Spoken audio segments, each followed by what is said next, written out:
It is 7:06 p.m. and I call this meeting of the Elgin Independent School District to order. I'd like to announce that there is a quorum of the board present, that this meeting has been duly called and posted in the time and manner required by law.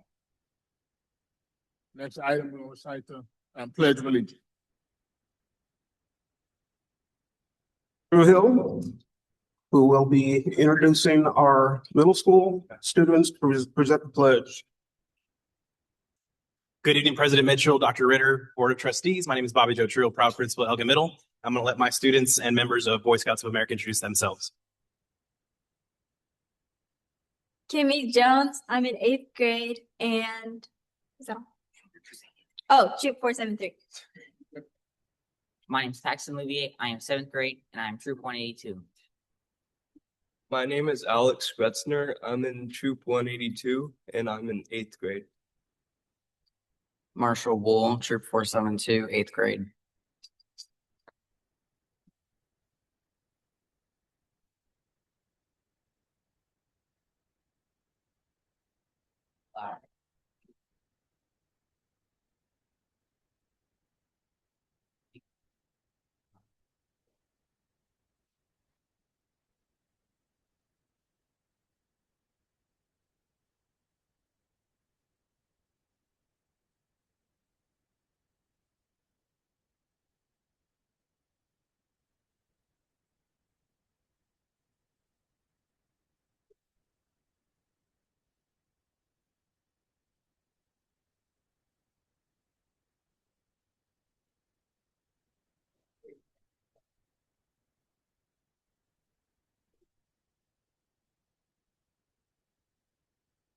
Thank you for that.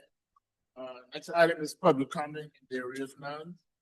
Move to the next item, calling for approval of the minutes of the February 23rd, 2026 board workshop and regular meetings and the March 9th, 2026 board workshop.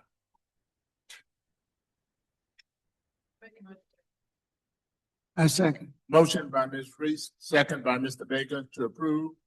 Any questions? All in favor, say motion, raise your right hand. Opposers? Motion passes 7-0. Thank you.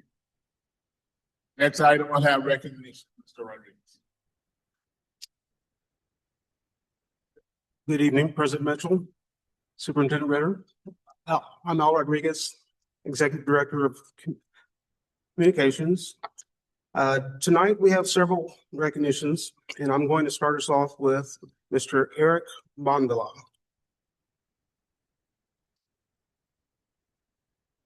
Eric, if you're here, why don't you come on forward?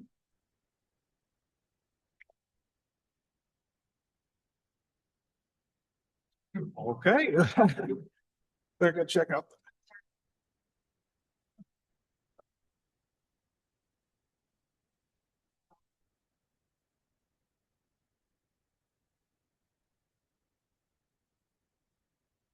Well, I'm gonna go ahead and read the recognition anyway.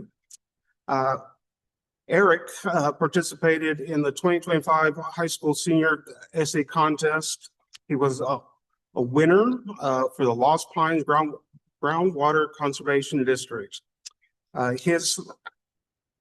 His story, The Old Pipe, took second place.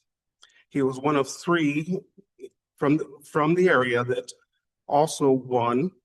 The executive director was quoted as saying, "These students shared powerful personal reflections while also demonstrating a clear understanding of how water shapes the strength, resilience, and future of the communities. We're proud of Eric's accomplishments. We're definitely proud of the way he represented not only his school, but his community."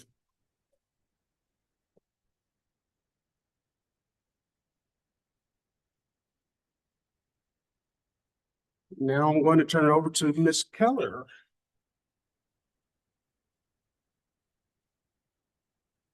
Good evening, President Mitchell, Dr. Ritter, School Board of Trustees. My name is Allison Keller, Director of Fine Arts and Advanced Academics.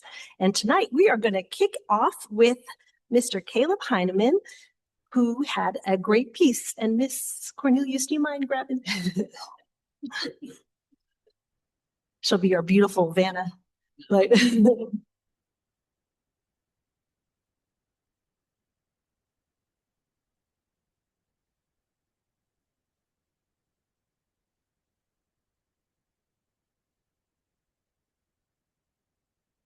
All right, here he is. Hi, Caleb, come on out. Awesome. Caleb, stand right there by Miss Cornelius for a second. I'm going to talk about you and then you can shake everybody's hand. All right. So TAEA sponsors Youth Art Month activities across the state. One of the pinnacles of the month is having your piece selected for display at the state exhibition. Caleb, a first grader from Nyack Elementary School, had his piece Leaf Peeper selected for exhibition at the Bullocks, Texas State History Museum during the month of March in celebration of Youth Art Month. The exhibit will also be featured on their website. And a big thank you to Nyack art teacher, Miss Jennifer Grames, for all her support of her talented students. And Caleb's award ceremony is actually going to be this coming Sunday at the museum, and his parents and all sorts of dignitaries will be there to celebrate him. Everybody give a round of applause for Caleb.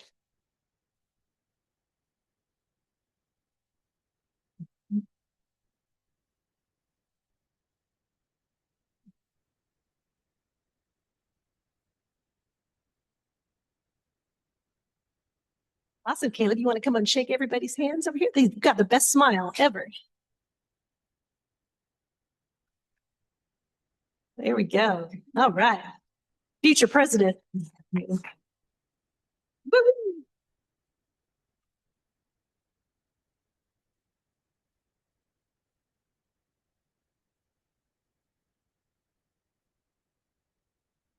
Thank you, Caleb. All right, in keeping with our art, so you see some of our youngest artists, and now we're so excited to celebrate senior Nikki Searles. Every year across the state, thousands of visual arts students submit their art pieces for competition in the Visual Arts Scholastic event, or what we call VASE. The students not only create their artwork, but write about their creative processes and understanding of visual art and articulate that information about their artwork during an interview with a VASE juror who evaluates their work using a standards-based rubric. This year, Elgin High School had a whopping 17 medal winners who are all students of Mandisa Martinez, Megan Burson, and Mary Riera. And this year, one of Miss Burson's students, senior Nikki here, was awarded the Regional Award Medal, meaning it placed in the top 10% of all artwork.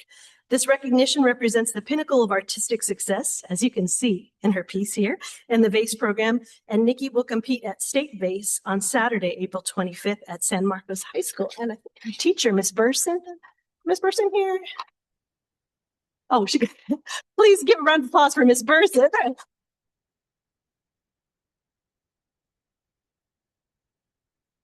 Awesome. Miss Burson, do you want to come say just a few things about? Can everybody hear me in the back? Yeah. Teacher voice. I was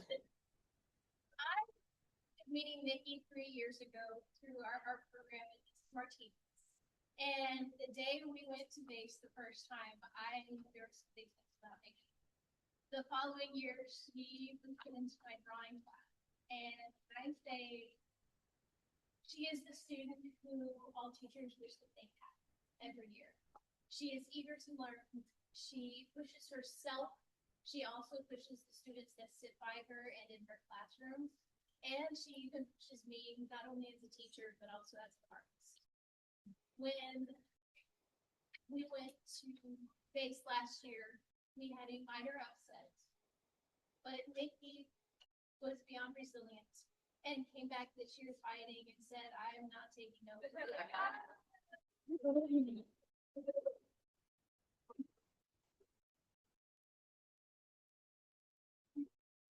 That I got news that her piece had been chosen to go to state, I could not wait to tell her. I was ecstatic.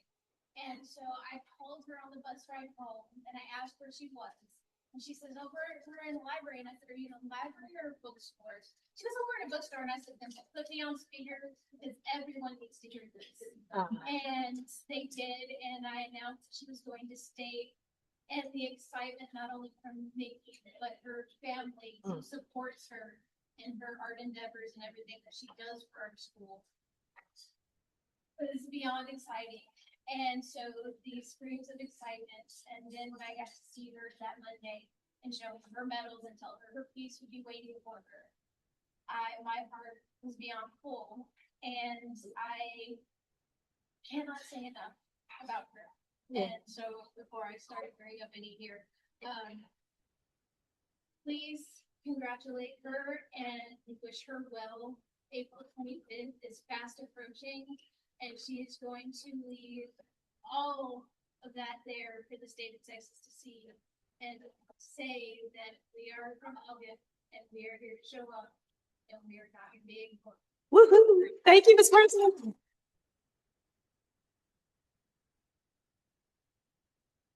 Ms. Person, come on around.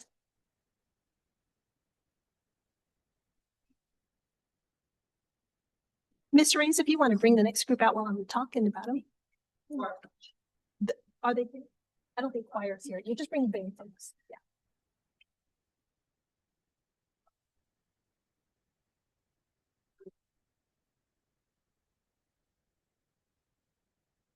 All right.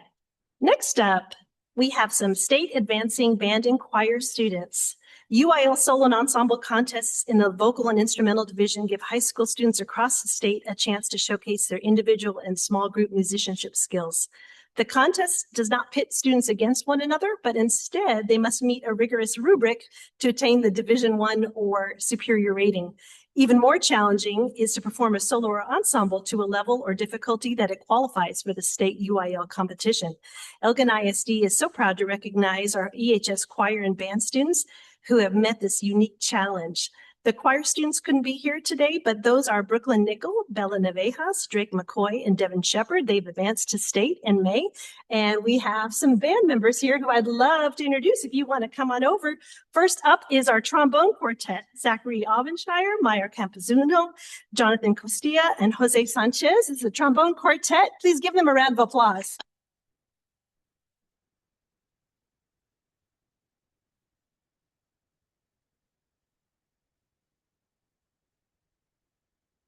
If you all want to shake this.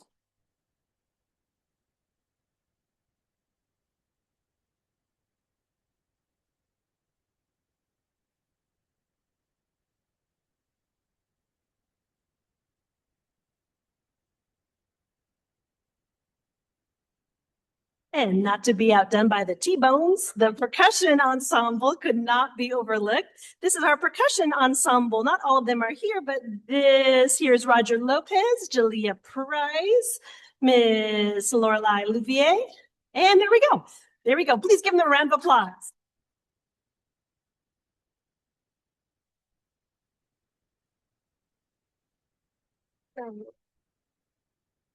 They are also headed to state in May.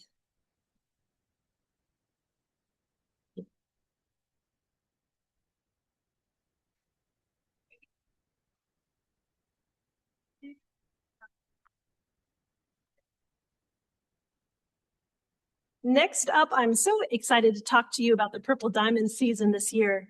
If you've been in and around Elgin for any length of time, you already know about the fantastic performances the Purple Diamonds put on year after year. Led by their outstanding directors, Miss Ashley Sangsavon and Miss Lauren David, who I tried to have them introduced, but they didn't want to speak. so it's going to be me. These young ladies bring passion and power to each performance. What makes this year even more special is that this team was younger and even more determined and experienced than most. Ms. Sangsavon let me know before the year started that they were determined to meet the girls where they were at and help them grow. But following last year's team accolades, it may prove to be a bit more challenging. But not only did this team make amazing strides in their growth, they slayed the competition at every contest they attended, including awards such as overall top officer dances, overall top hip hop, no matter the size of the team, overall grand champions in their division, platinum ratings across the board, best in category awards in all their dances, and best of the best, which means they won the whole contest, regardless of team or school size, which you guys know is a big deal going against those 6As. Not only that, but they competed for the first time in Texas Dance Educator Association's Spring Dance Assessment, basically the UIL equivalent of sports and music, and earned a first division or exemplary status on their first showing just recently. Tonight, representing the whole team are Purple Diamond officers Rory Ruiz, Cheyenne Hunt, Miss Sangsavon is here, and Miss David. Please give them a roaring applause.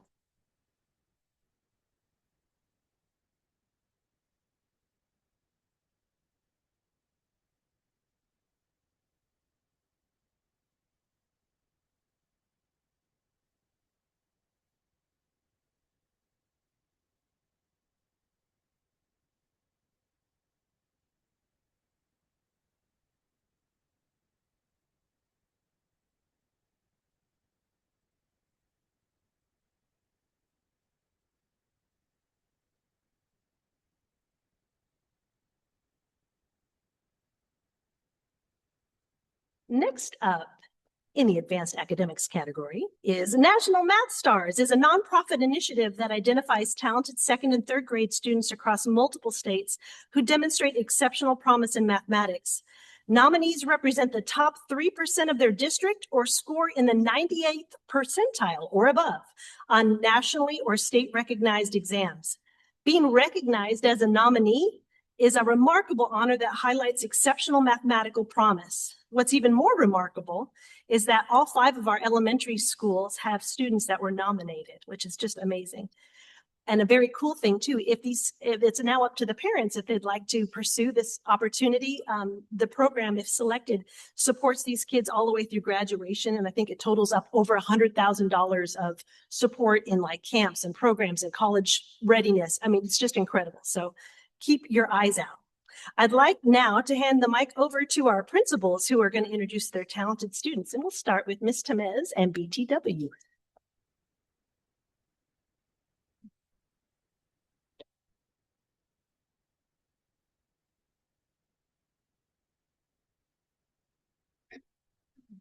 Good evening. It was so nice to get these awards in the mail and passed out to our wonderful, hardworking students. So I'm going to go ahead and introduce them. We have Kennedy Henry here. She is in 3rd grade. Then we have Daniel Hostia. Then we have Elia Crosquieta. Go ahead. And then we have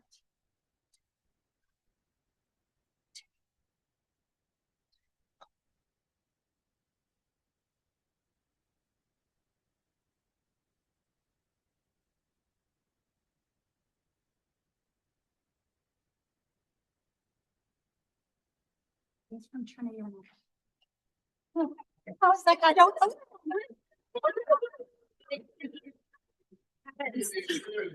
I know, it's like. So let's give a big round of applause to these really hard workers.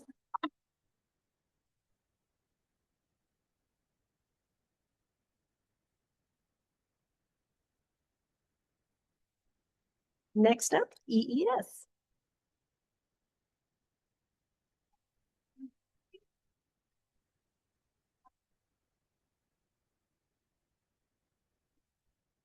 Good evening, Michelle Martinez from Elgin Elementary, and with me I have John Carpio Gonzalez, 3rd grade student. Go ahead, my love. And Ivan Morales Mondragon, and in absentia, go ahead, sweetie. We have 2nd graders Colton Lujano, Josue Reyes, Shelby Rivertree, and Jonathan Jeff Parsons. Thank you.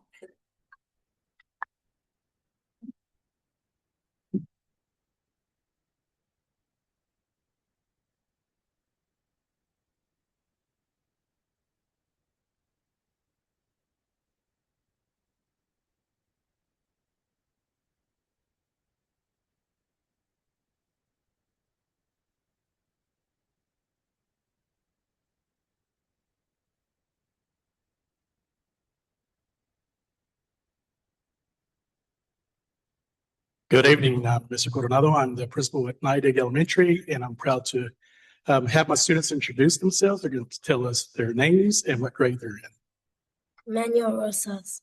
What grade? 2nd. My name is Peyton Silkett and I am in 3rd grade. My name is Cooper Davis and I'm in 2nd grade. My name is Jonathan. I'm in 2nd grade. My name is Jared Del Mazani and I am in 3rd grade. My name is Bobby and I am in 2nd grade. My name is Vincent and I'm in 2nd grade. And we are missing Travis Patterson, Lacey Steinbrecher, and Wolfgang Matheson, who had prior engagements. So congratulate these students. Very proud of them.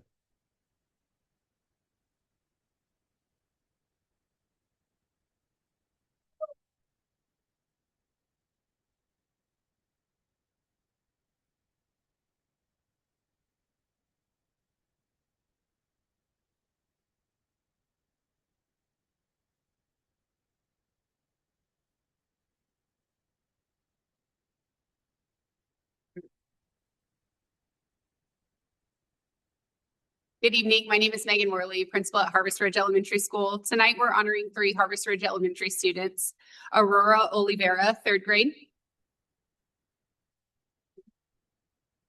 Matias Dominguez Chirino, 3rd grade. And Mateo Peralta, 2nd grade. Thank you.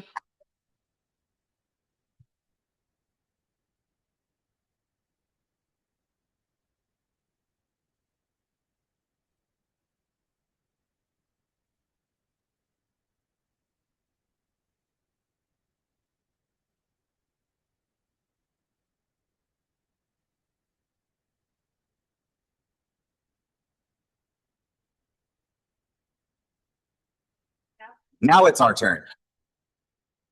I'm Arthur Martinez, the proud principal at Trinity Ranch Elementary School, and I have with me 3 amazing students who are here to be recognized for their math star amazingness. We have Milton Rodriguez, Charlie Herrera,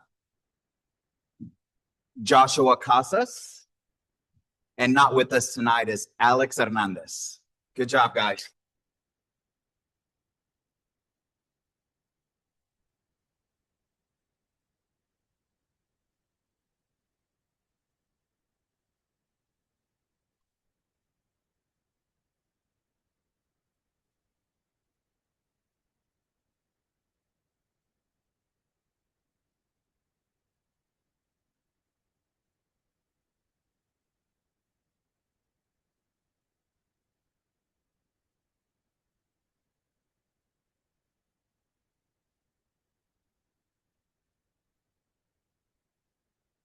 Good evening. Thank you. Good evening, Dr. Ritter and members of the board. My name is Maggie Howard, Director of CCMR and CTE. Tonight, I'm proud to recognize our students who recently advanced and competed at the 2026 Teach Tomorrow state competition hosted by the Texas Association of Future Educators. This statewide event brought together more than 3,500 students with competitors from across Texas participating in a wide range of education-focused events. Our students represented Elgin High School with professionalism, talent, and Wildcat pride. Before I call them out by name, I do just want to reiterate that these students are future teachers. A lot of these students will most likely come back to Elgin ISD as teachers one day. So I kind of want to celebrate that. So it's a really great thing. Some of our competitors challenged multiple events. So I will announce competitors by name and teams by event and award. So their names may be called multiple times. I want to invite each student to come forward the first time their name is called to be recognized. I'm going to start with our national qualifiers. Ella Jeshecki, exploring non-core subject teaching careers. Ella is also a freshman.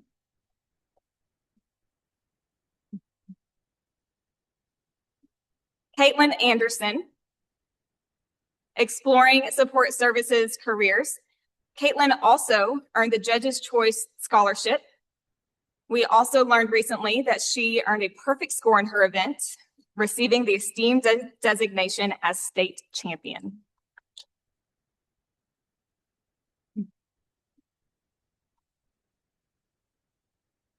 Gold Certificate Award winners, Interactive Bulletin Board, Elementary, Daniela Villa. Interactive Bulletin Board, Secondary, Alayla Martinez and Noemi Gonzalez.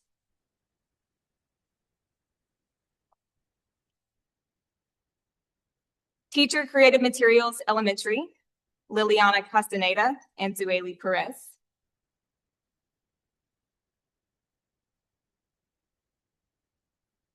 Chapter Yearbook, Shamira Williams, Camila Perez, Azul Solis, and Haley Hill. This team also earned a perfect score in their events, receiving the statewide designation as state champion as well.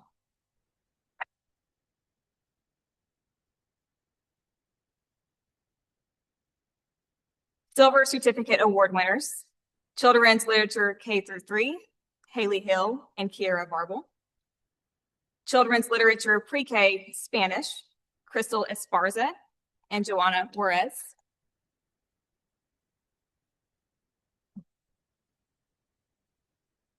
Children's Literature K-3 Spanish, Camila Ponce and Diana Viscano.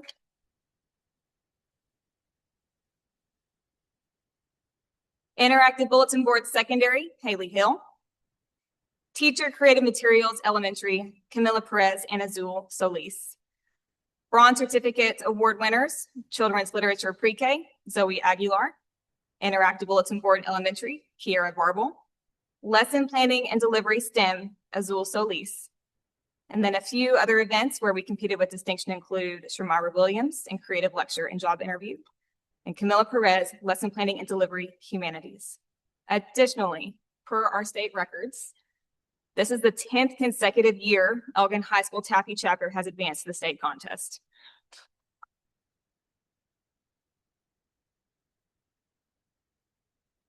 Their success and the continued success of this chapter reflects not only their hard work and talent, but also the strength of our CTE education training program and the leadership of Taffy teacher leader Ashton Howell.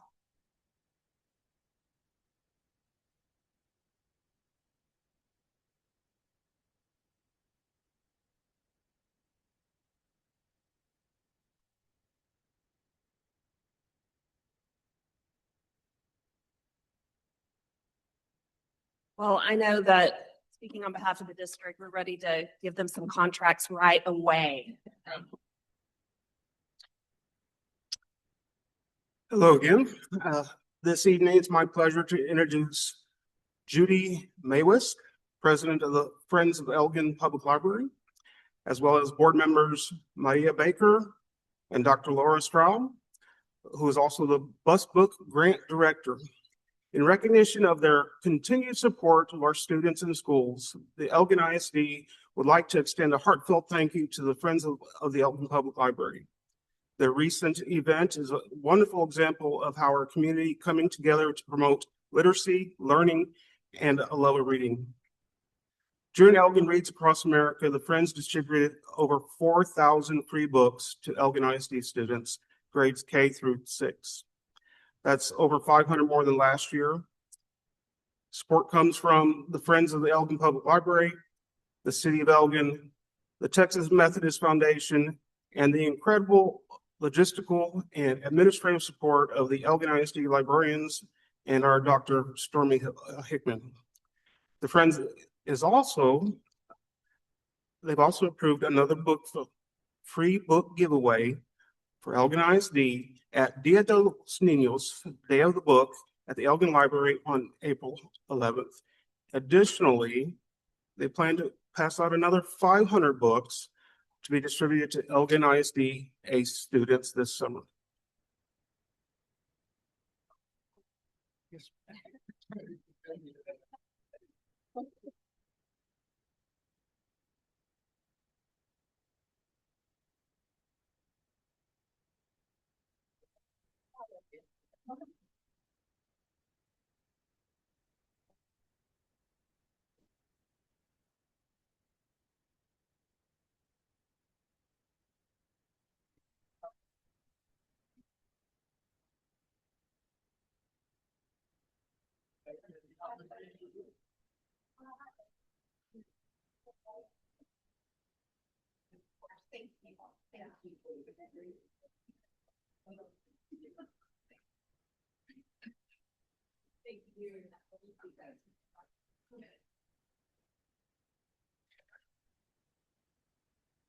Next, we'd like to take a moment to recognize and thank the Elgin Education Foundation for their continued dedication and support of our Elgin ISD students and teachers.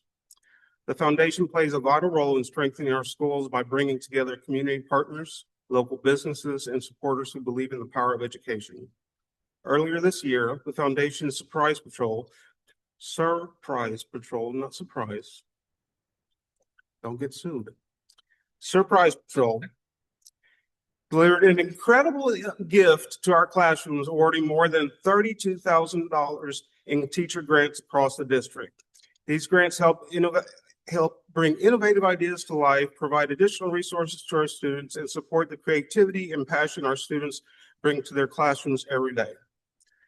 On behalf of the Board of Trustees, our staff, and the students, we want to thank the members of the Elgin Education Foundation for their commitment, their leadership, and their belief in our schools. Your work makes a real difference in the lives of our students and our educators. And I believe we have Mr. Noble Smith here, president of our foundation. He's going to come talk to you briefly, and then he's got a gift for it. Good evening, everybody. I'm Noble Smith. I'm the president of the Elgin Education Foundation. Many of you up here know me, but a lot of you back here don't know me. We are the nonprofit arm of the district. What we look to do is raise funds for teacher innovation grants, educational programs, and educational scholarships for the district. I'm just a small piece of the pie and the puzzle that it takes to put all this together, but I do want to say a quick thank you to everybody, not everybody that's involved. That'd be a lot. I don't have that much time apparently, but to some of our key players. Dr. Ritter, I want to thank you for trusting me to lead the foundation. It's definitely been a big learning experience for me over the past year, but as you lead our district, you lead our foundation as well, and we greatly appreciate you.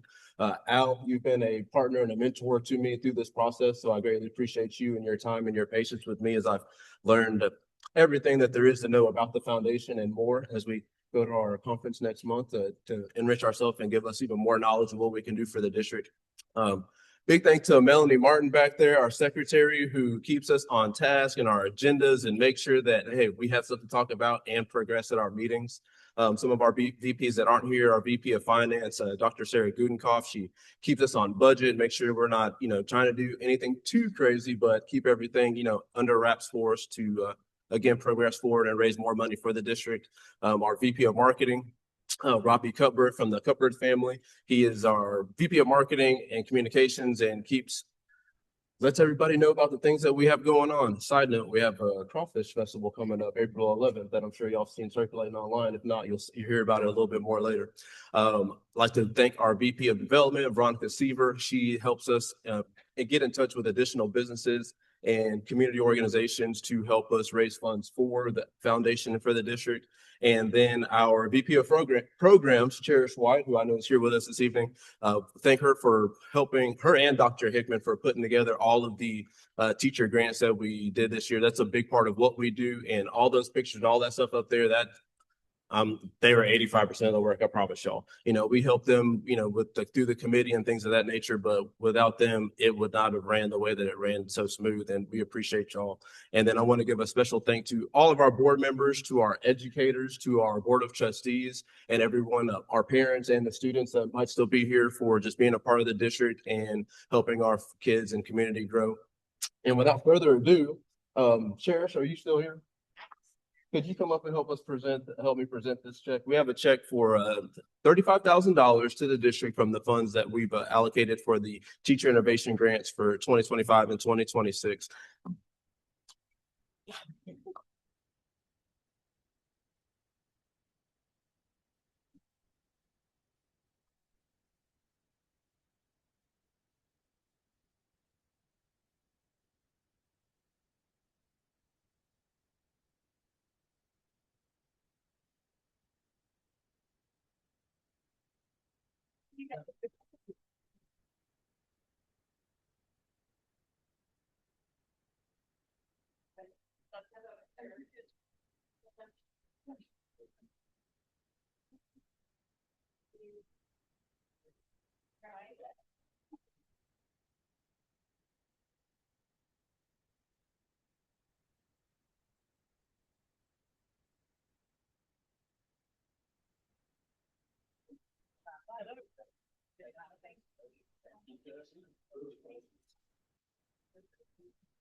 Next, we're going to turn it over to Ms. White, who will be presenting our One Team, One Dream Awards.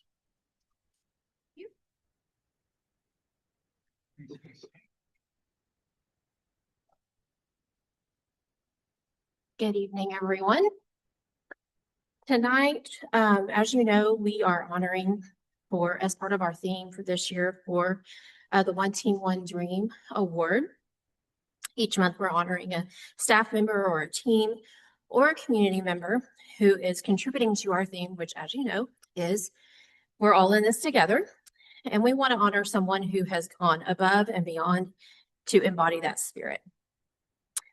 And so our person for this month is nominated by Jenna Rose at Booker T, who says that Michelle teaches math, yet is always willing to help us with reading, writing, and science ideas. This is my first year teaching. This is Jenna, of course. And she teaches third grade, and she's helped us navigate testing, new websites and programs, offered ideas, encouragement, and helpful tips throughout the year. She has a cheerful disposition and remains enthusiastic and upbeat every single day. I'm so grateful to her every day and glad to get to know her and work with her this year. Congratulations to Michelle Gonzalez.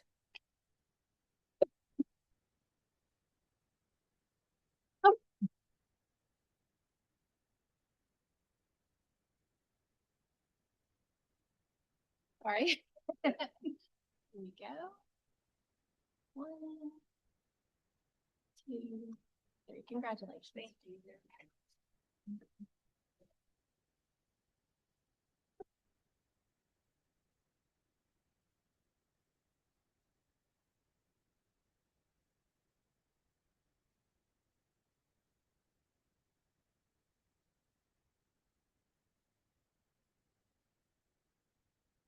That concludes our recognitions for the evening. Thank you. Thank you. Great job, Sally. It's nice to recognize those individuals. Next item, superintendent's report. Righty. So, lots of celebrations. I mean, we use our board meetings for our community to have opportunity to enjoy the celebrations with us and to recognize students, staff, community, parents. It's just an important time. If we don't take the time to recognize, then I think that's a big part of our job. So thank you all for being patient as we go through all of that. It's just a really important part of our culture here in Elgin ISD. Highlighting some of the things going on in our district, we've had our winter sports. We're closing out the winter season. We want to congratulate our Wildcat student athletes and coaches for representing Elgin High School with dedication, sportsmanship, and pride. Basketball and soccer competed hard throughout the season, continued to build a strong culture of teamwork and resilience. Elgin's varsity boys finished 4th in the district and made the playoffs in soccer. This time the Wildcats reached the playoffs was in 2014, the last time that happened. They weren't successful. We played Lhasa last week, and it was a great opportunity. We had a wonderful turnout. So thank you to everyone who turned out to the game to support our kids. But it was a great experience for everyone involved. So we appreciate all of the parents who supported these kids and our community as well. And we're going to have those kids at a future board meeting to recognize them in person as well. So spring sports, they're going. So we're excited to see our Wildcat athletes back in action with baseball, softball, track and field, tennis, and golf. We encourage you to get out there, see some of our brand new facilities, the things that we have worked on, and it's just a great experience to get out and watch the kids. Recent improvements at the athletic complex, including new turf and upgraded facilities, our teams will benefit from outstanding playing conditions this season. We're looking forward to a great spring of competition and continued Wildcat pride across all programs. So it's a very exciting time and lots of opportunity for you to come out and support our Wildcats. I want to draw our attention to, I brought this up at the last month, but the Texas Promise, our vision for public education, and handed these out to the board. And I said, homework, like go and read these things. And we are trying to connect this to everything that we do in our district. Recently, I worked with our district leadership team.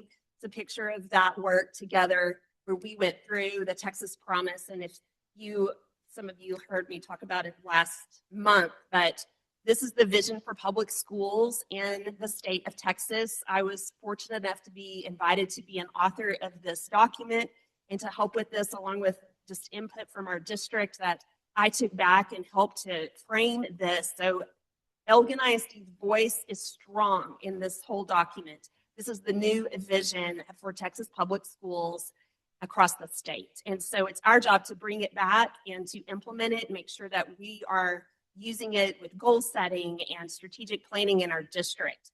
So the vision is rooted in that conviction that all students, regardless of background or circumstance, deserve access to learning that is rigorous, meaningful, and transformative. It reflects the collective wisdom of educators, leaders, families, and communities across Texas who believe that public education must inspire learning and curiosity, equip students with essential skills, and prepare them to contribute boldly in a rapidly changing world. There's a short video that I wanted to show so that we are getting just more familiar with what the Texas Promise is, and we are a leading district in moving this work forward in Elgin ISD.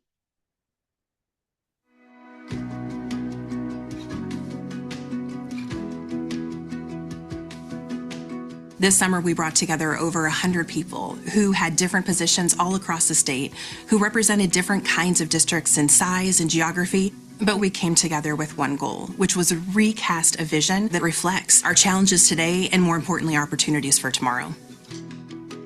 Our vision, like the vision of those original 35 superintendents, requires us to be willing to challenge the outdated systems that are no longer working for our students. The visioning document really was born out of the idea that we don't drift towards excellence. Moving towards excellence requires courage and the ability to state what we truly believe in as a public school system. The visioning document should provide a unified vision and direction so that each individual district can make the best decision for their community. What we're doing in here really is going to take some courage. It takes courage to put your mark on the ground and say, this is what I believe and this is what I'm for. It's incredibly important to move away from the way that we traditionally stood up schools in the past. Our students are facing a very different future, and it's important to create learning experiences and design meaningful instruction that best meets their needs. When we think about the technology innovations that are driving our classrooms today, from AI to the things that are yet to be discovered around technology, those elements are now present in this document and adds to the power of the refresh. There's still fundamental principles that will remain the same, but this new refresh casts a vision for the whole scope of work that we do as we serve our communities. From inspiring curiosity to preparing students for the future that we don't know yet, to serving mental health needs, to making sure that children are safe. It addresses more than just academics. TASA has been so collaborative and invited many people to the table in this refresh to continue to create the best document that we can that will provide an ongoing blueprint to ensure that all students find a place to belong, a passion to pursue, and a love for learning that serves them well beyond the years they are with us. Oftentimes, rural schools in Texas feel like we're not part of the conversation. And what is so empowering about this visioning work and also TASA's work with the Small School Network is acknowledgement that our schools matter and the great work that we're actualizing every day for the children of our communities, part of this larger vision of exceptional public education in the state of Texas. No industry can survive without listening to the voice of the end user. And so as we crafted this document, it was really done so based on the feedback that was provided to us from students who are currently experiencing education in the state of Texas. My name is Shalom Rivera. I will be incoming freshman at Channelview High School. I like to be involved in many things. This work with the visioning document truly provides a path for the next generation of school leaders. As a collective public education system, this is the document that will bring us together to serve all students. You've got a lot of tough work ahead of you, but you're capable of getting it done. There's no doubt in my mind about that. If you have not yet engaged in this work as a school leader in Texas, I encourage you to pick it up, to read, to reach out to TASA, and to find a way to connect your district to this powerful work. This is a document that is going to continue to guide our systems in education, but all of our educators in Texas need to bring it to life. And all of our members in TASA are more than willing to help. Over the last 15 years, the visioning document has guided everything that we've done. My hope is that this visioning document will help to set the direction for our organization in terms of what we provide in professional learning and the services and all of the advocacy work that we do on behalf of the 5.5 million children in public schools. And beyond that, I hope that it inspires schools to serve their students the very best that they can. And if we've done that, then we've done something right, and we've done something that will last for another generation.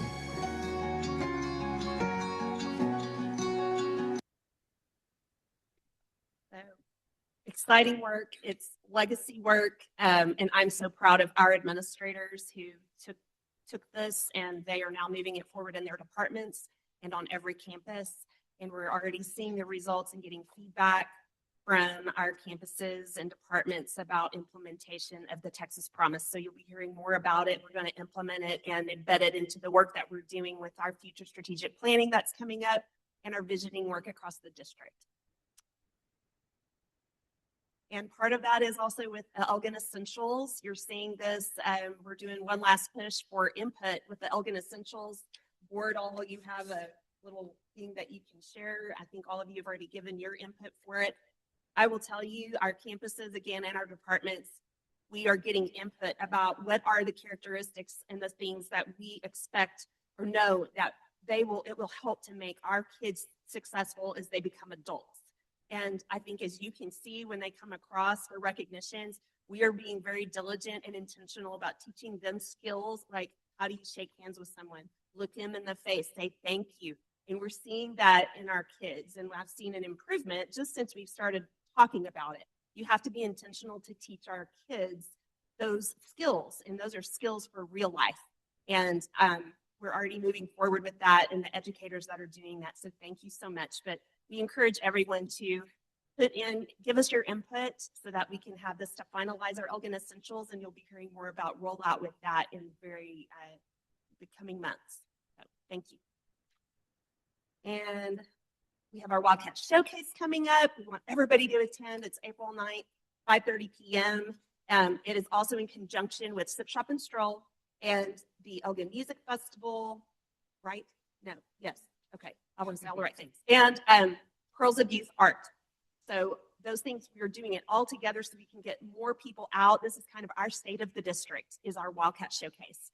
We have our kids telling the story for us and our staff. And I'm very excited about it. It was a super event last year, and it's going to be even better this year. So we're really looking forward to that. We encourage all of you to come out that Thursday evening at 5:30. And then looking ahead, we have our board candidate forum, April the 1st. And I also will include candidates for mayor and city council.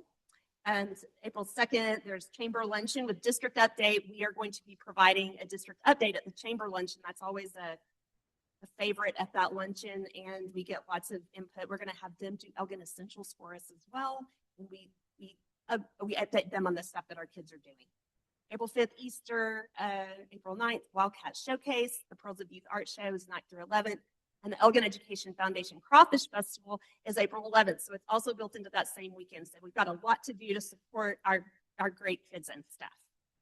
Lastly, our current enrollment, 6242. And it's still enrolling kids every day in Elgin ISD, and it's going so well. So thank you to all of you, principals, everything that you're doing to make that successful. Thank you. Thank you, Dr. Ritter. All right. And President's report.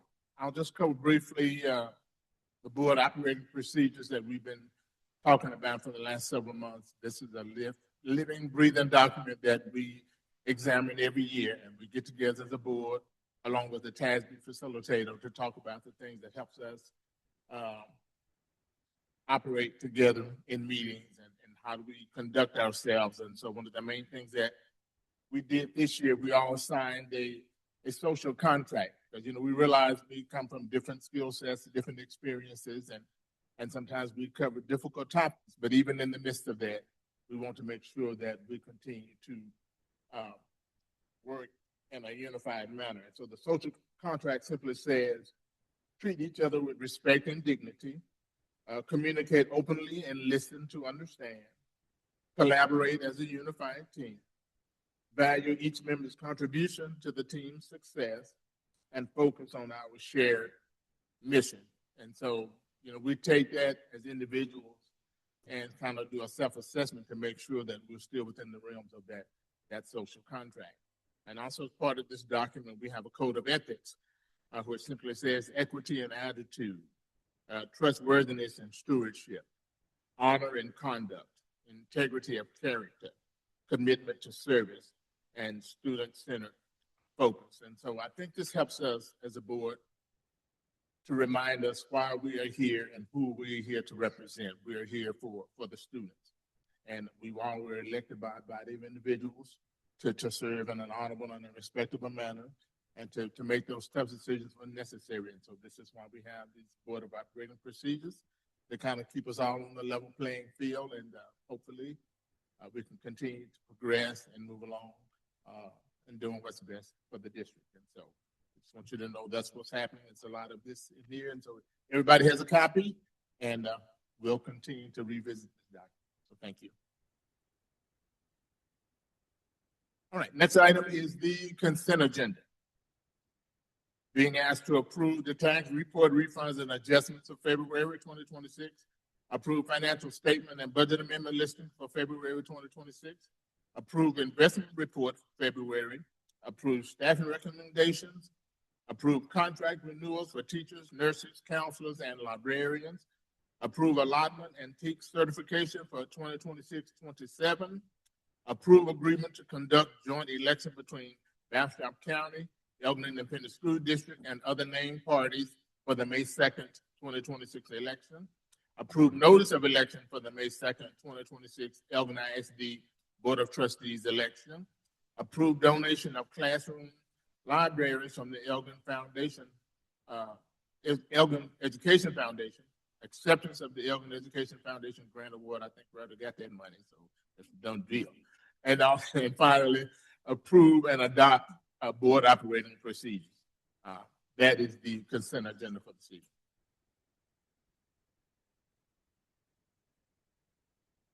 Second.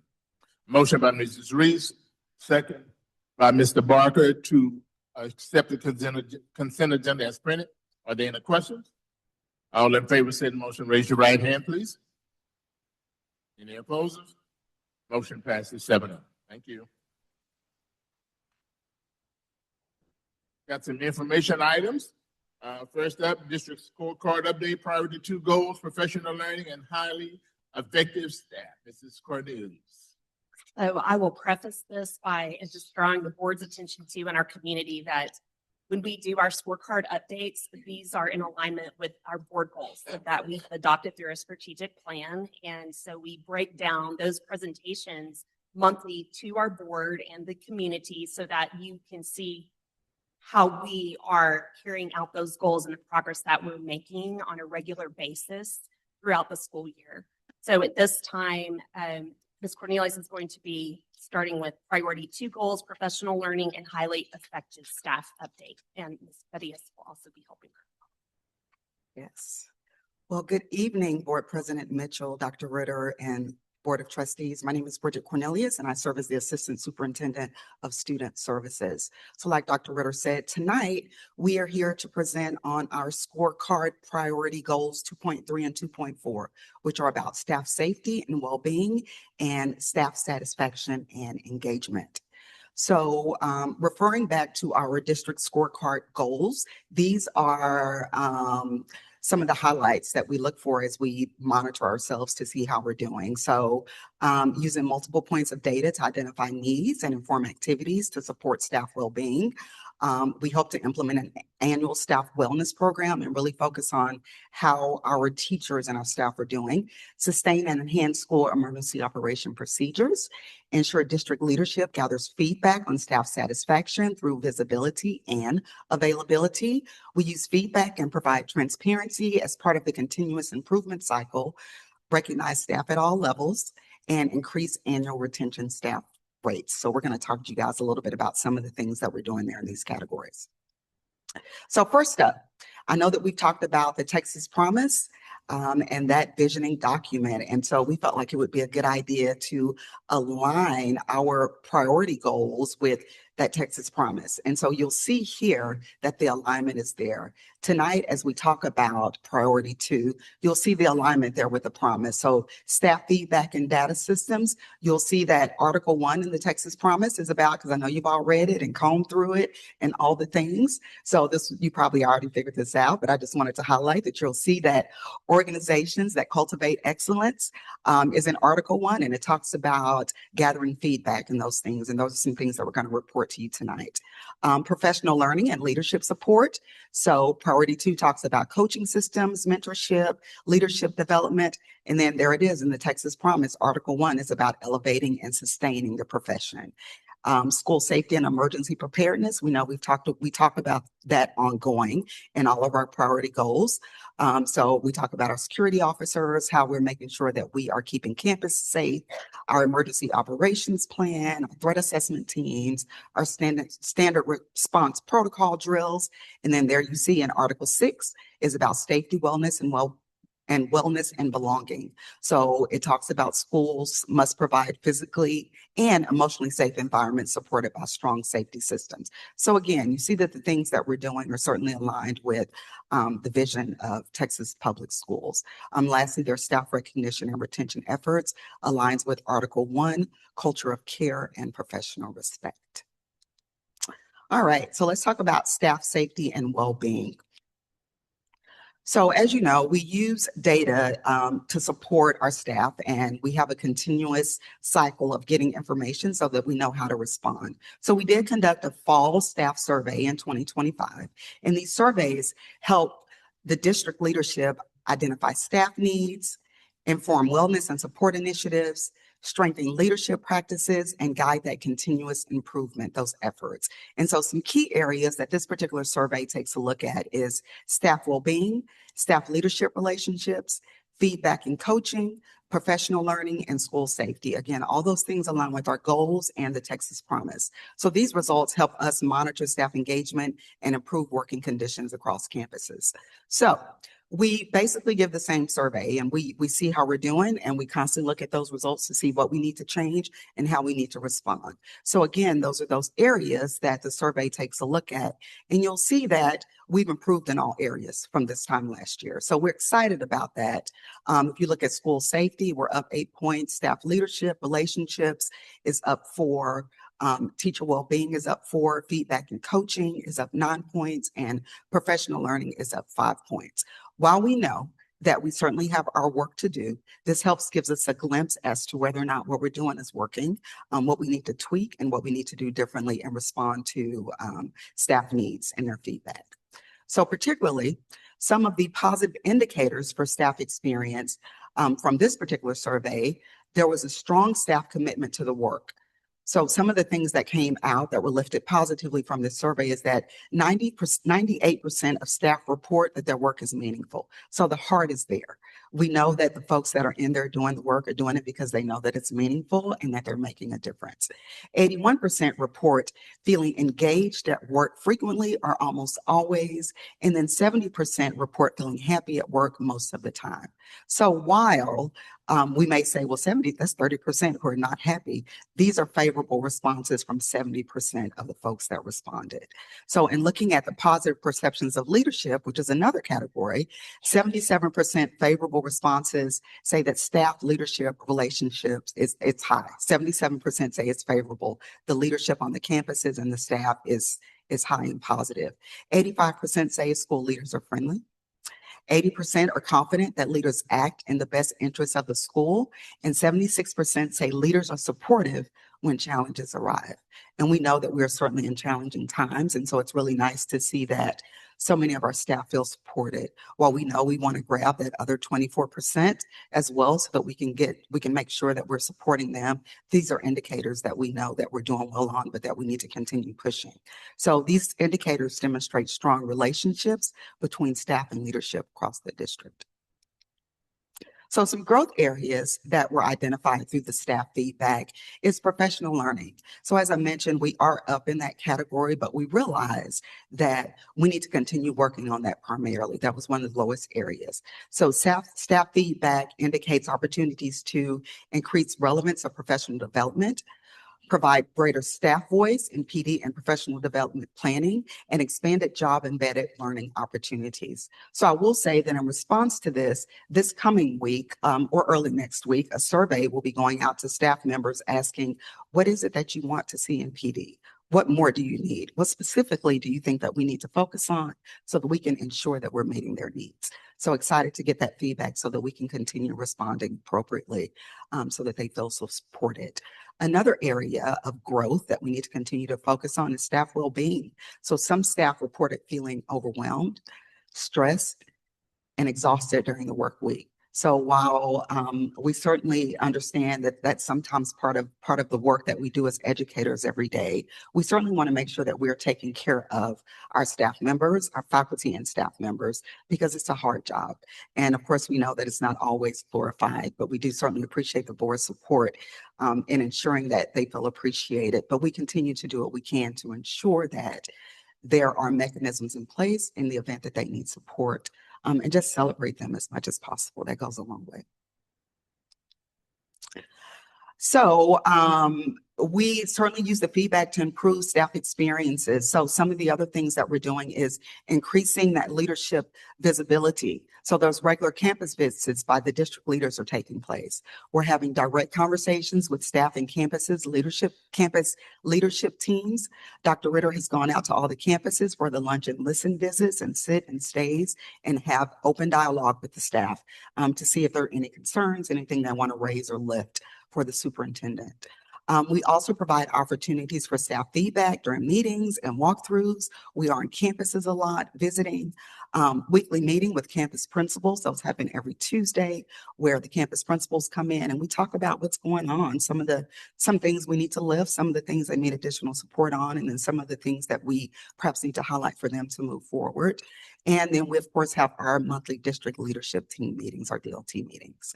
We're also focusing on strengthening support systems by improving coaching and feedback systems for educators, aligning professional learning to campus and staff needs. Again, that's one of the areas that we know we need to focus on based on this feedback, and we're really being intentional in doing so. And monitoring staff well-being indicators. We know we need to take care of our people. So our commitment is to continuous improvement. So staff feedback is reviewed continuously. So all of these mechanisms, we don't just wait and do it annually. We have those conversations regularly because we want to hear what's going on. We know that the principals hear what's going on. We want to hear what's going on. We want to support the principals so they support the teachers. And in turn, of course, the teachers support our students. This data is used to guide district and campus decision-making, and leadership remains committed to supporting staff engagement, well-being, and retention. Staff safety and well-being. So as you know, we're required to have at least one armed security officer on every campus. We are doing that consistently since September 2023. We also utilize Raptor for visitor management and emergency management. We also use it for drill management. Basically, all that means is every single drill that we do is scheduled at the beginning of the school year. So we know when those drills are taking place.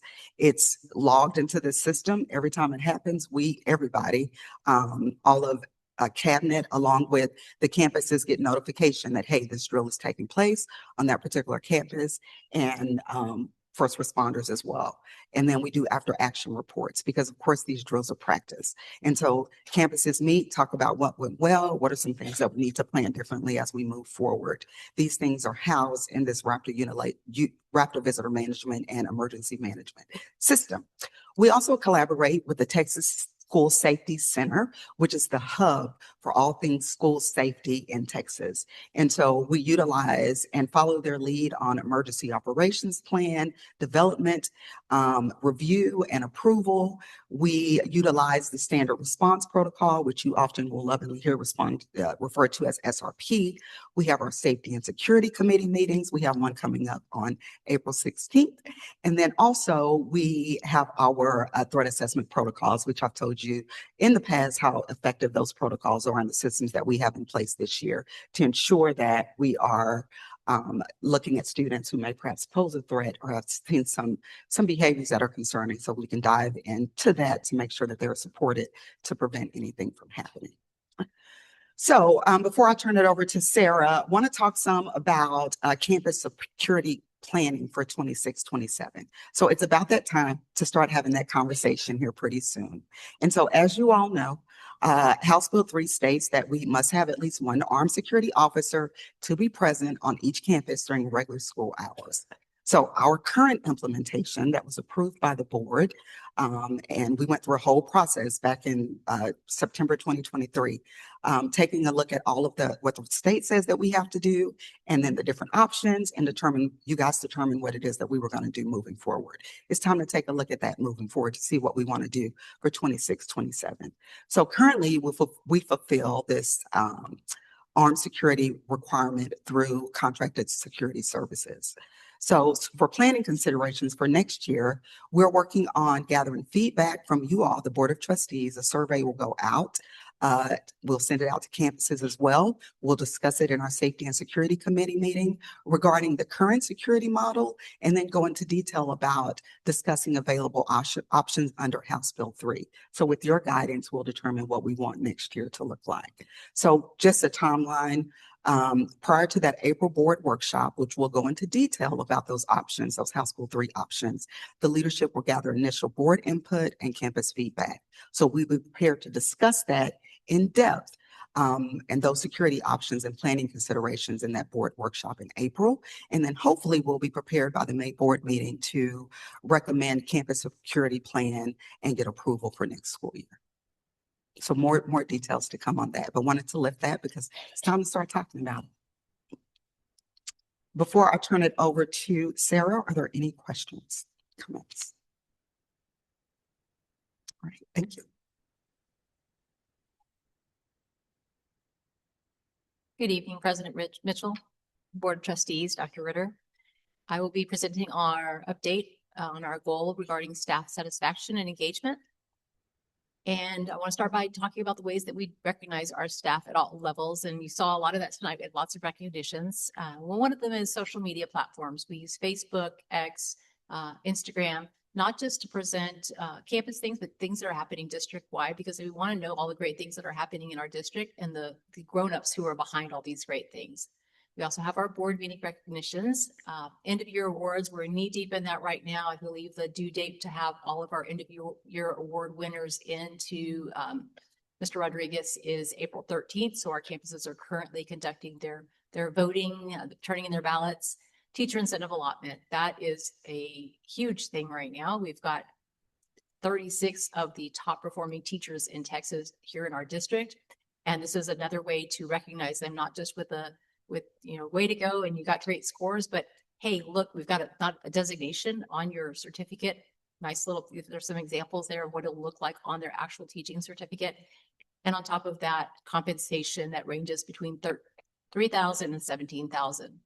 We have the One Team, One Dream, which we have at each board meeting where we have a teacher or staff member come up and get recognized for something great that they're doing in the district.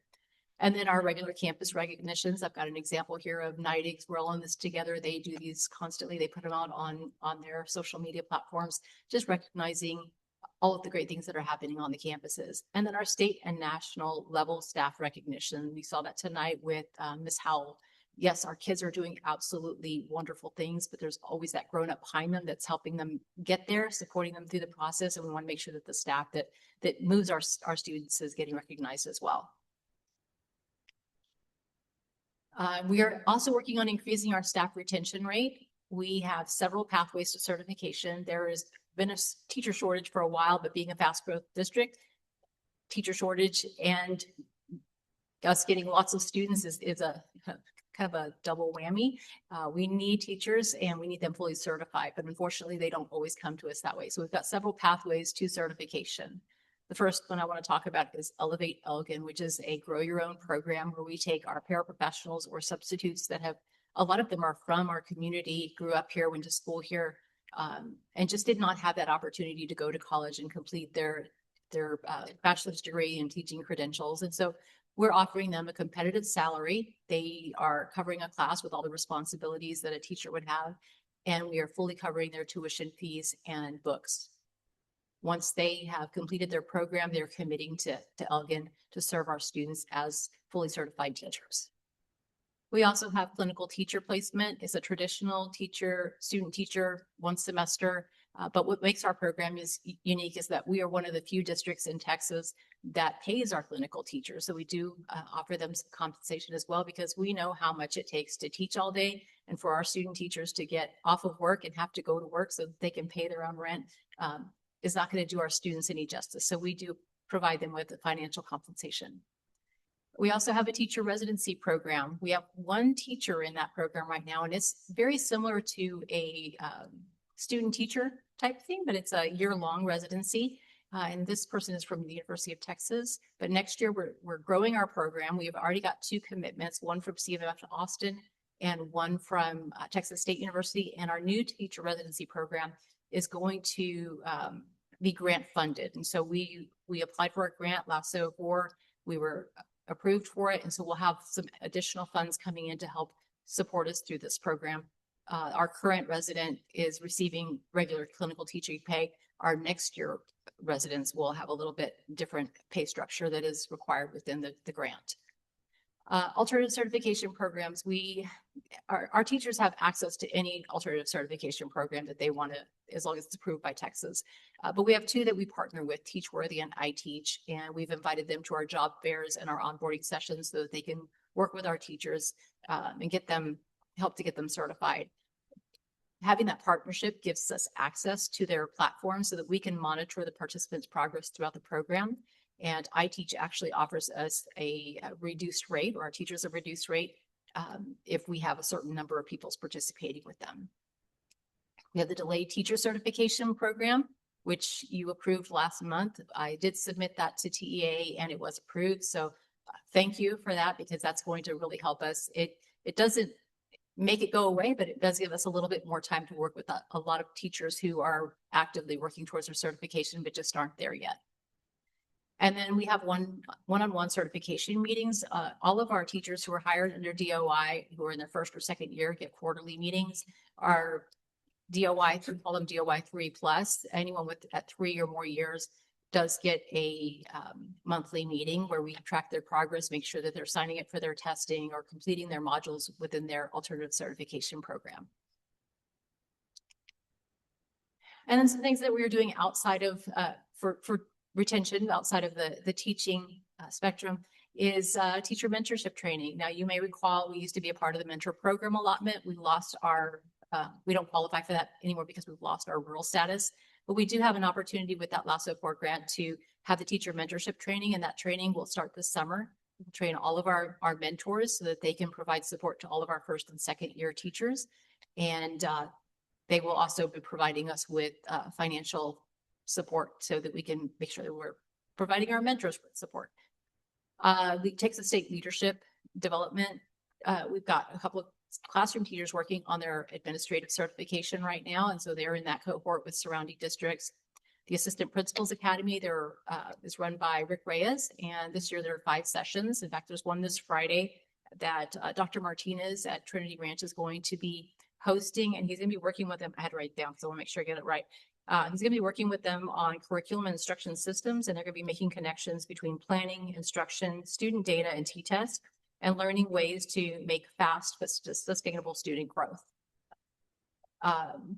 During workshop today, you learned about our TASB pay maintenance. About 2 years ago, we partnered with TASB, had them come out and do a complete review of our pay structure and give us some feedback. And we've been working with them annually since then to make sure that we are staying on or as close to market as we can be and providing competitive compensation for our staff. We are hosting our own job fairs. We are deep in job fairs right now. We've got some people headed out tomorrow to the Valley. We're right in prime hiring season. So we'll be attending quite a few job fairs over the next couple of weeks. And then we just hosted one a few weeks ago. We'll have another one in April. And then to support our staff with professional development, we've got 12 professional days embedded in our calendar, 15 for those who are new to the district because they do get the Wildcat Academy days at the beginning of the year. And we make sure to have that same number of days in our upcoming year calendar. And that is all I have for you. Do you have any questions for me? Thank you. Thank you.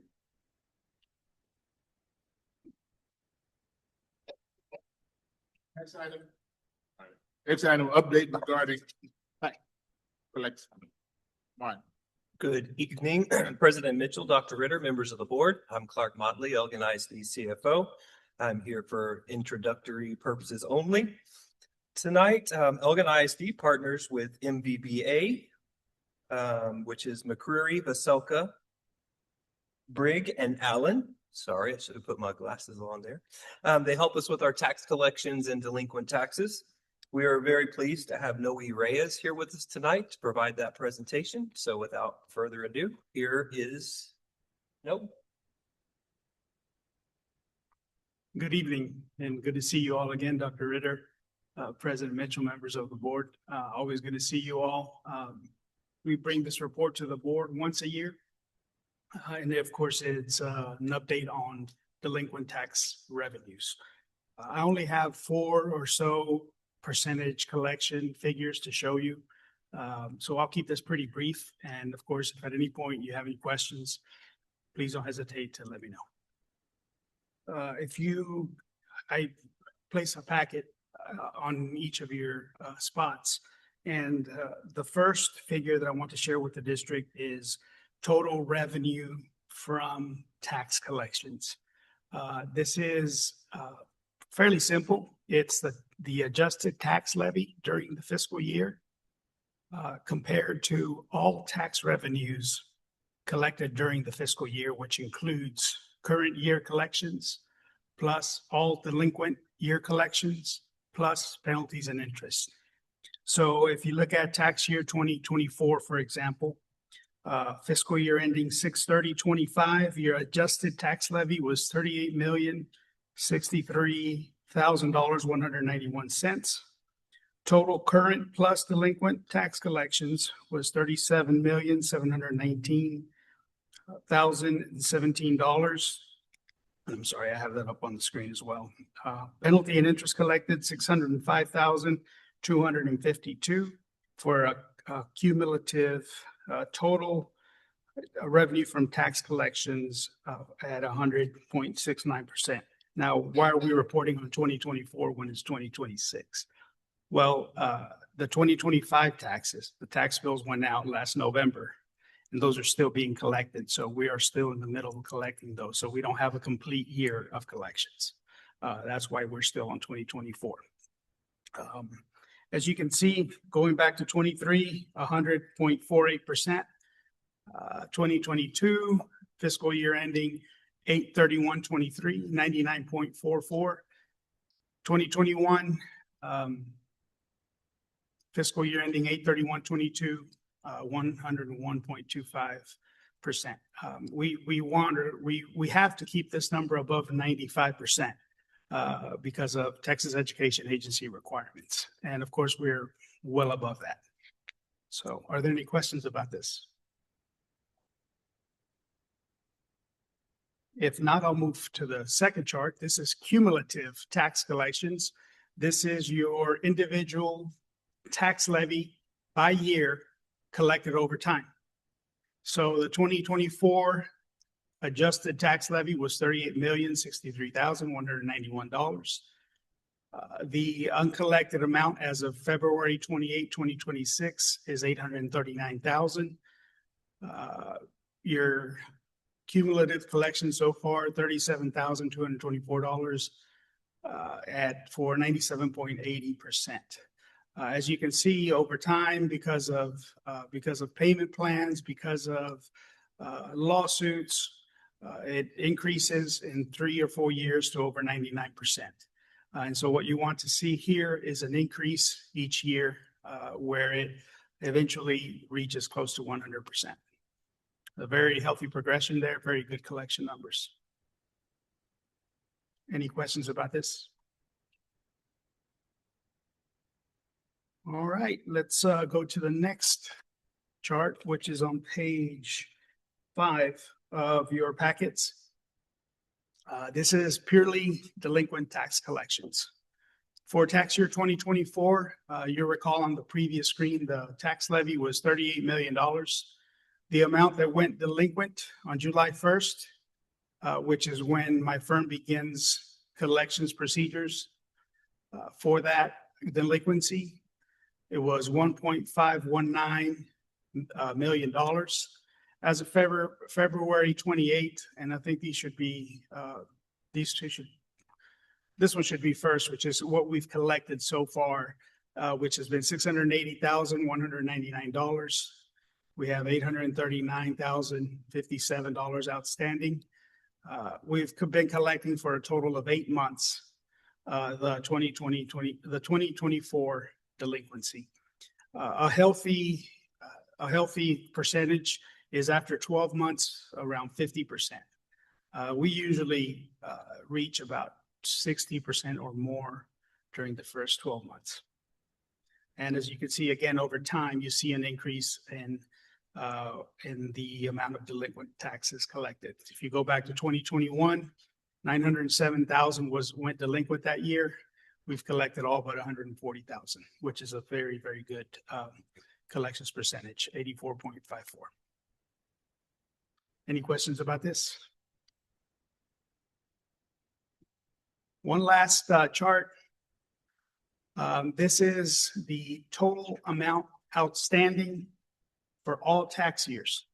Okay, $1.881 million, which of course is a lot of money to all of us, right? But let's break that down. Of that 1.8 million, 1.88, roughly, I'm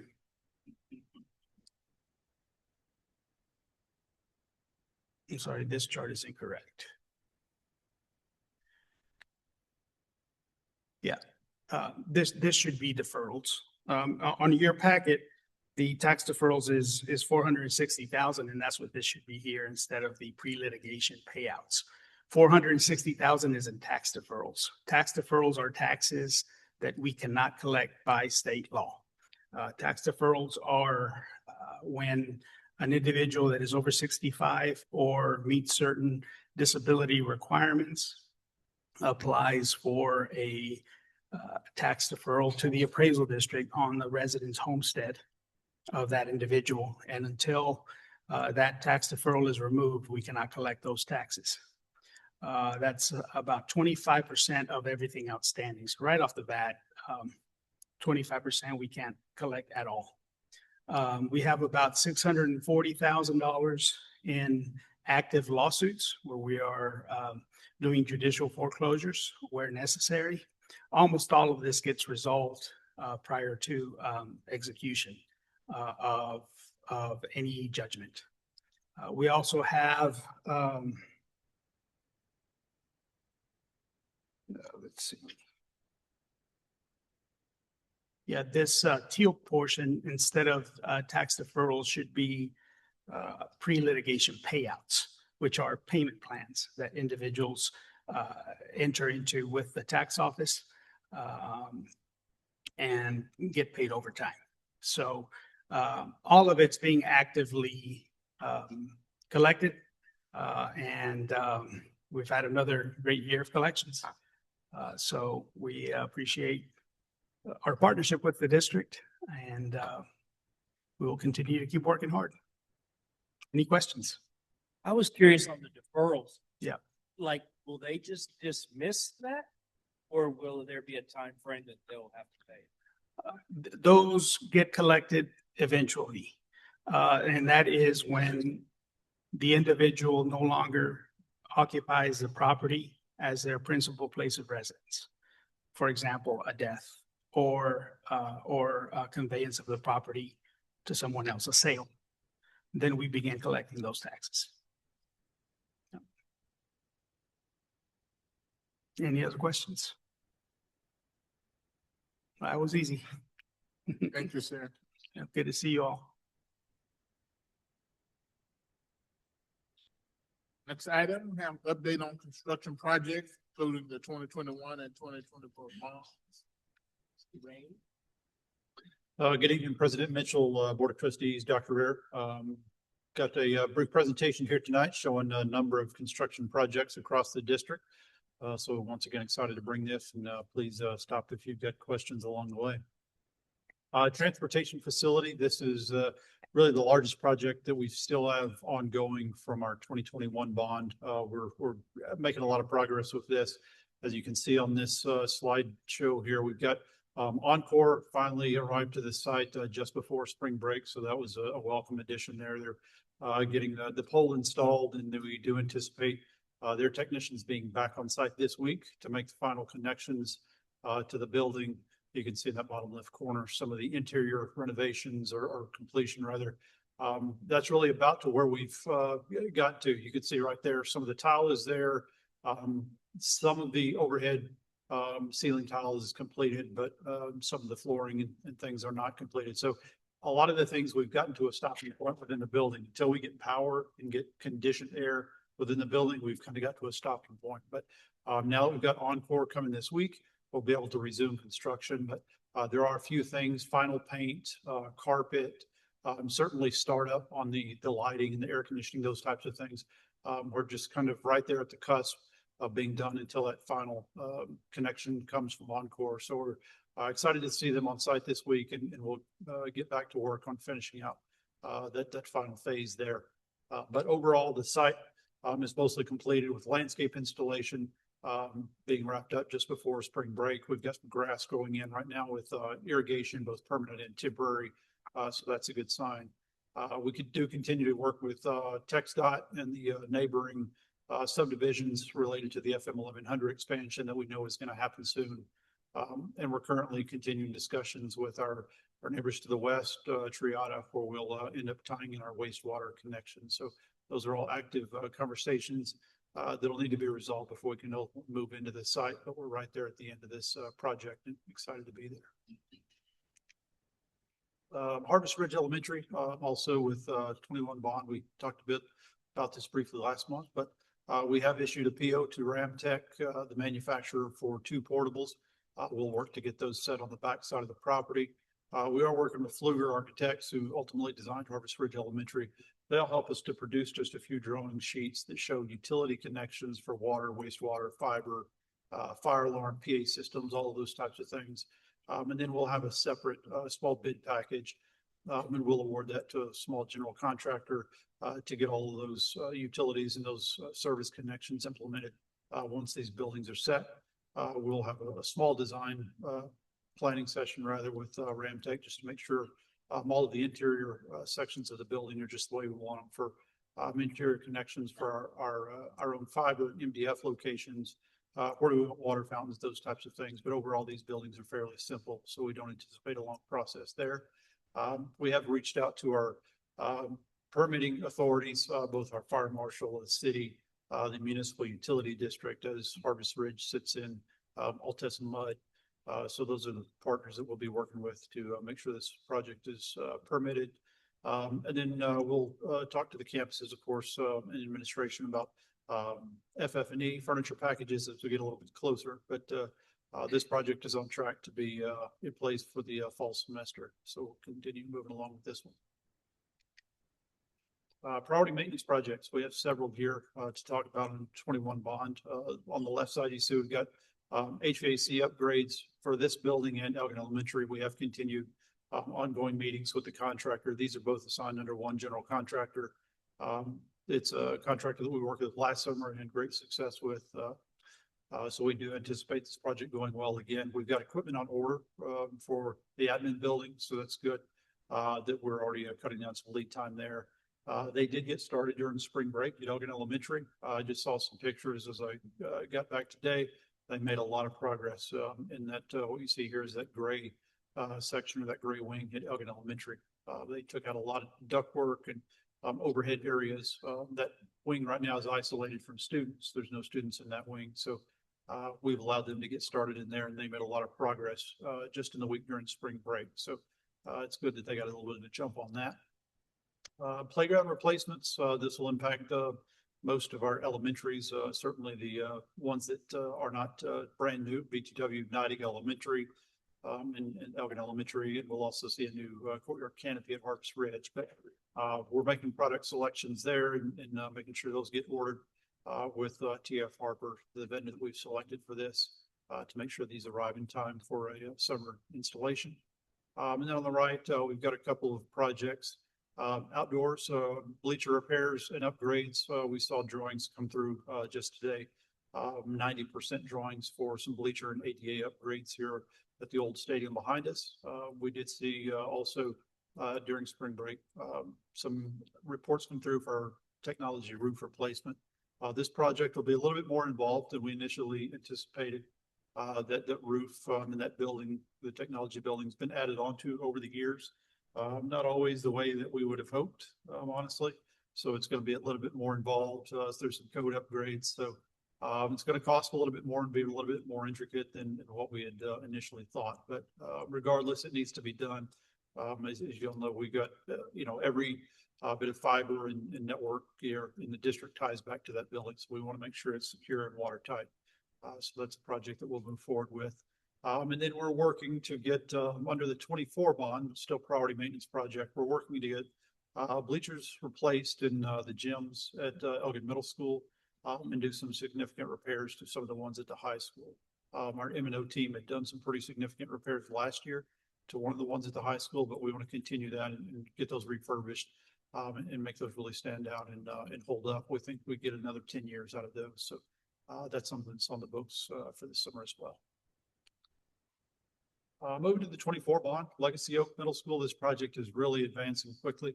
We've got great partners on this project. You can see here in these photos, of course, are a couple of weeks old, so it even looks a little bit different. But exterior framing is going up on this building. We've got a lot of steel. If you drop by there, you can really see it from 1704. But just a couple of weeks ago, we were looking at masonry going up around the gyms, which you can see in that large picture. But now we can really begin to see that dual two-level building take shape there. So cranes are setting large joists in place there in that bottom picture over the gym. Right now, they're talking about going ahead and pouring the second level concrete flooring on the decking. So this building is really moving along quickly. We've seen exterior framing going up all the way around. Overhead MEP work, that's our mechanical, electrical, and plumbing inside the building. We've taken walks with our commissioning agent on this project and walking our own district maintenance, our plumbers, our electricians, our AC staff through this building to make sure they're familiar with where everything is before it gets covered up with drywall. And then, of course, we're coordinating offsite fiber. With a previous project, you remember we ran fiber to Trinity Ranch, and that was successful. We did run surplus connections there, and we'll pull off of Trinity Ranch and run fiber all the way out to this facility. So that's another project we're working on.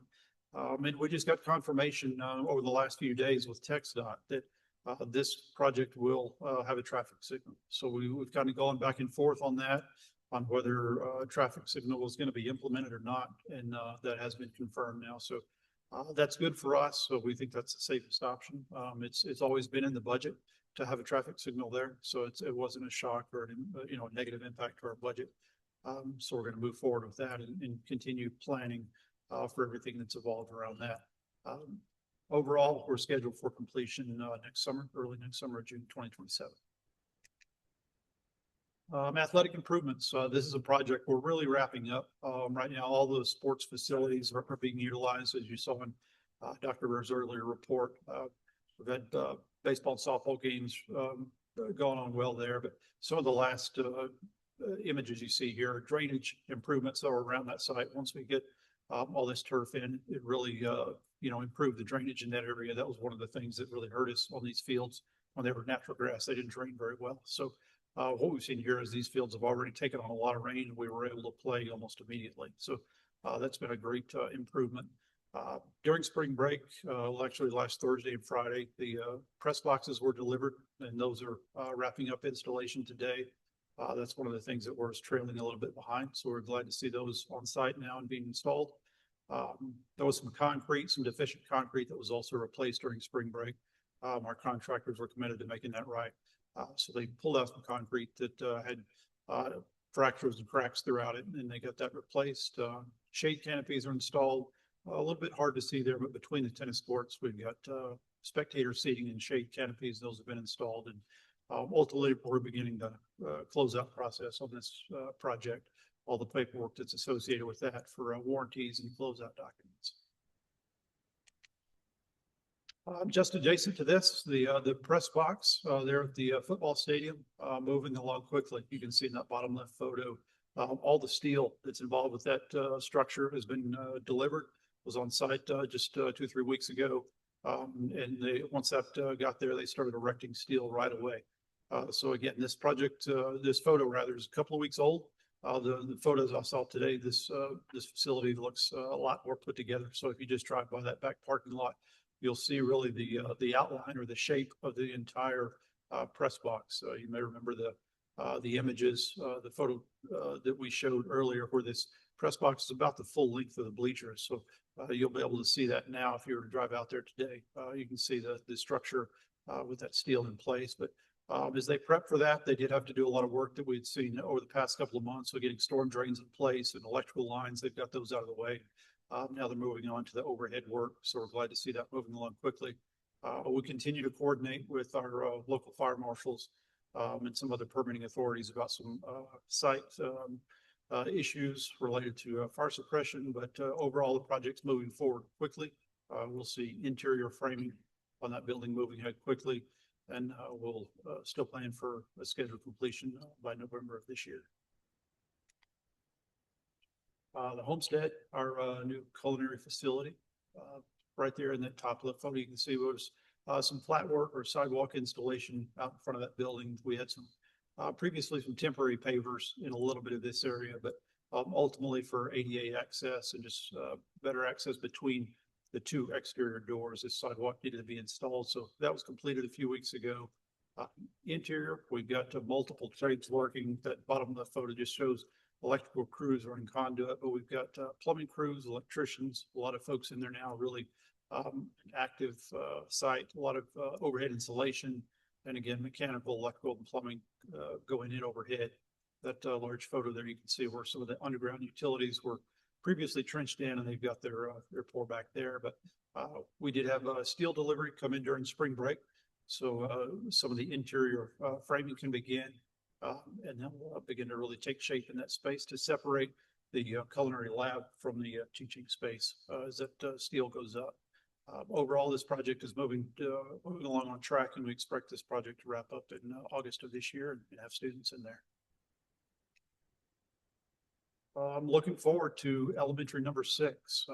While we don't have anything happening on the site just now, we are starting our planning meetings. We have had some discussions with WRA, who was selected for this project, a kickoff meeting. We've got another meeting scheduled late this week to regroup with those folks. And then we'll set together a scheduled set of meetings to gather input from additional stakeholders. This project, much like Harvest Ridge and Trinity Ranch, will go through multiple planning sessions as we go through concept and schematic design and design development. But overall, we do see construction on the site from the developer, so that's good. We know that they've got to do some things before we get out there to get water and wastewater lines in place. So we're glad to see that they're doing their work ahead of us. So we know we can meet that schedule. Overall, we have talked about this briefly before. We do need to sell additional bonds before we'll be able to fund construction for this school. So right now we're just moving forward with design with the hopes that by the time we get wrapped up with design, we'll have sold another installment of bonds and be able to fund the construction. Questions on any of these projects? Yes, sir.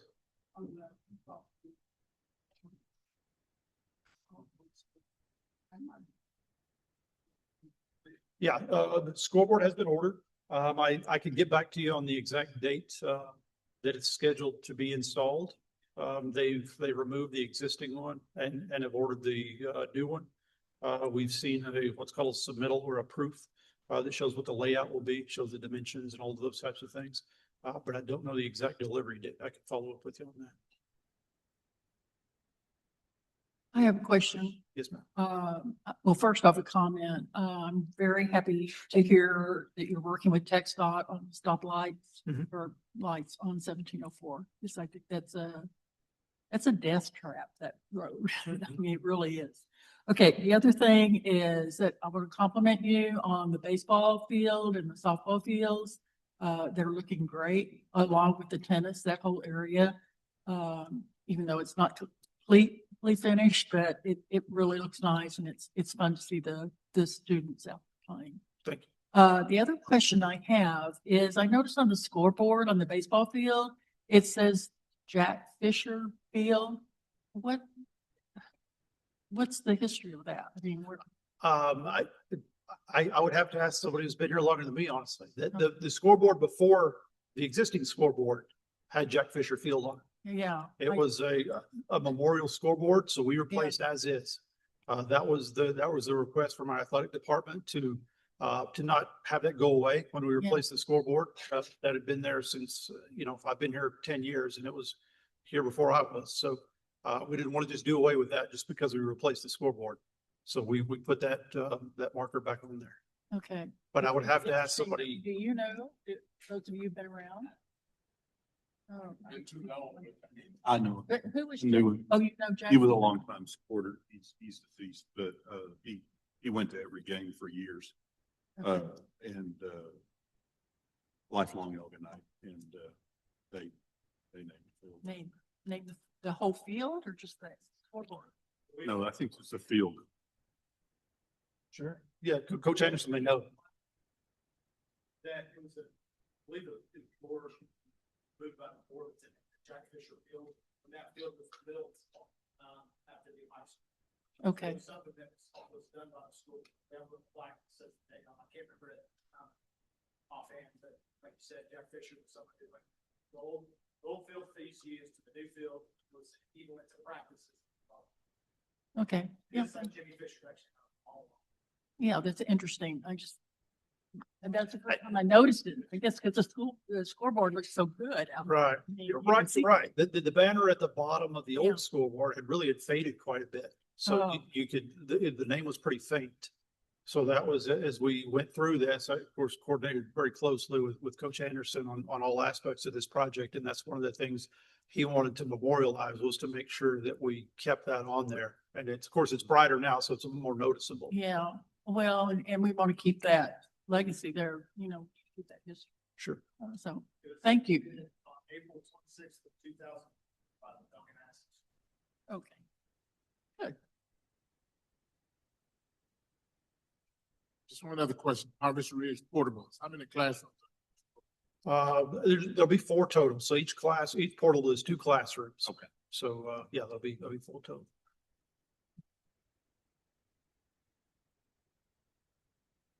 Question. Thank you. All right, go to the next action item. Consideration and approval of a change order for the athletic improvements project. Yes, sir. Good evening once again. So we talked about, We've been so long. we talked about this project briefly tonight. And I'll be, upfront. One of the goals of our team when we start on any project is we want to get the most we can for the district when we start out on a project, whether it's a renovation or a new build. With this project, though we admittedly the timeline is a little bit further out than what we anticipated, we're excited about everything that the district has gained from this project. Last July, the board awarded a contract to the general contractor for this project. That contract amount was less than what we had budgeted for this project overall. So we have funds remaining. I'll say when we started out the design for this project, or even earlier last year, we were initially over budget. We were quite a bit over budget. We started the design for this when we were planning the press box for the football field. During that design, we saw we were over budget. We pivoted. A project can be delivered multiple different ways. There's what's called a CSP, a hard bid, or construction manager at risk. There's different ways we can bid projects. So when we saw it was over budget, we pivoted to a different delivery method. Surprisingly, I'll say it came in under budget on bid day, and that's great. That doesn't often happen. So as a result, we were able to implement several bid alternates into this project, from bleachers, the scoreboards, fencing, the awnings, spectator seating, all those types of things. So I'll be full transparency. Some of those things weren't fully fleshed out because we didn't anticipate getting. You usually are not able to award all of your bid alternates. So, there could have been some additional work by us, but also as I mentioned in earlier presentations, every stadium I've ever worked around, you find every buried line, water line, electric line, everything that's out there. That hurt us on this project. We've had to move a lot of lines out there. So we went into this project with some contingency, but we went through it also. So ultimately, I'll say we come to tonight asking the board for $100,000 change order, but we still have money over and above that budgeted for this project. That will more than wrap up the project and leave us surplus to work with. So.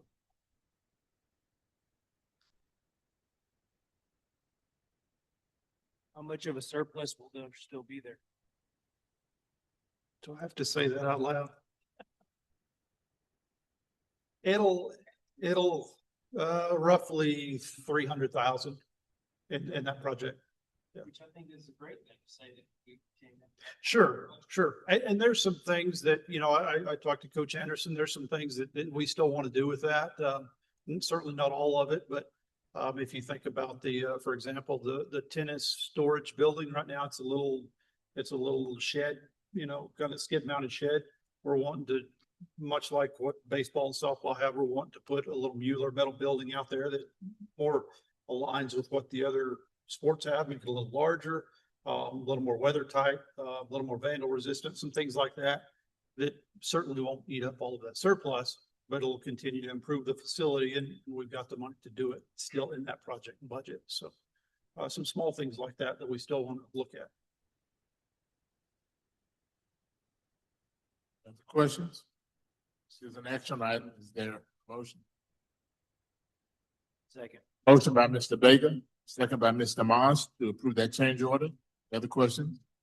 All in favor of said motion, raise your right hand. Opposed? There are none. Motion passes 7-0. Thank you.